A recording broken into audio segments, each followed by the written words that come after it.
Сергеевич, здравствуйте. Об эпидемиологической ситуации на сегодняшний день. Доброе утро. Хочу сказать, что у нас она остается стабильной. Новых заболевших на территории республики Саха не выявлено. Более того, есть хорошая новость, и впервые мы радуемся ошибке. Сегодня уже окончательно из Новосибирска с лаборатории «Вектор» подтвердили, что анализы у медсестры городской больницы номер 2, которые предположительно считались положительными, они на самом деле отрицательные, то есть она не больна коронавирусной инфекцией. И на самом деле это для нас хорошая новость.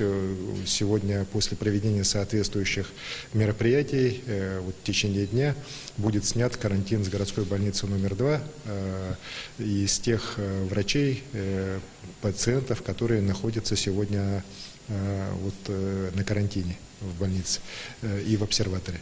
Я надеюсь, что и в дальнейшем мы не допустим увеличения больных, хотя, конечно, над этим надо работать. У нас хорошая новость также то, что сегодня из обсерватора в Якутске выходит 80 человек. Это большое количество людей, которые были туда помещены как раз после появления коронавирусной инфекции у нас здесь, в Якутске. Вчера у нас выписан первый выздоровевший. После всех проведений клинических анализов они показали тоже отрицательный результат, и человек у нас выписан. При этом, конечно же, сейчас мы основное внимание уделяем дальнейшим профилактическим мерам. В первую очередь, конечно, это зона аэропортов и в Якутске, и в Мирном, в Нирингре. Сегодня, например, в Якутске у нас с повышенной, небольшой, но повышенной температурой девушка, прибывшая из Соединенных Штатов Америки, якутянка, была госпитализирована сразу в инфекционную больницу, где будут проводиться соответствующие анализы. Ну и в дальнейшем, еще раз говорю, все мероприятия по аэропортам будут проводиться в достаточно таком постоянном контроле. Много вопросов, почему там с каждого не меряют температуру. На самом деле в аэропорту, еще раз говорю, бесконтактные тепловизоры, они позволяют сразу мерить достаточно большое количество людей и выявлять людей с повышенной температурой.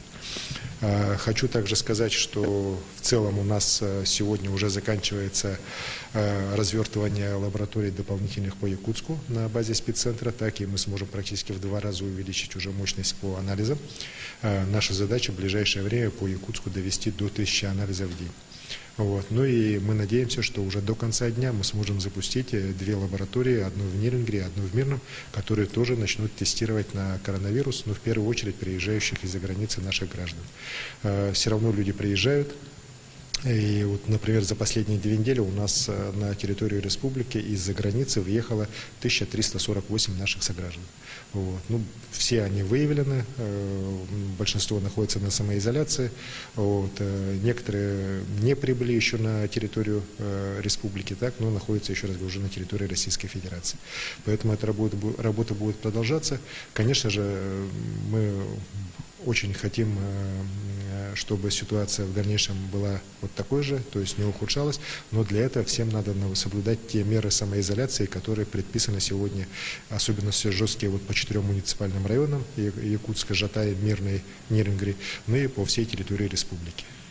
Лучшие средства борьбы сегодня с вирусом – это оставаться дома. Спасибо. Это был брифинг главы Якутии с последней информацией о ситуации по COVID-19 в регионе. Оставайтесь с нами.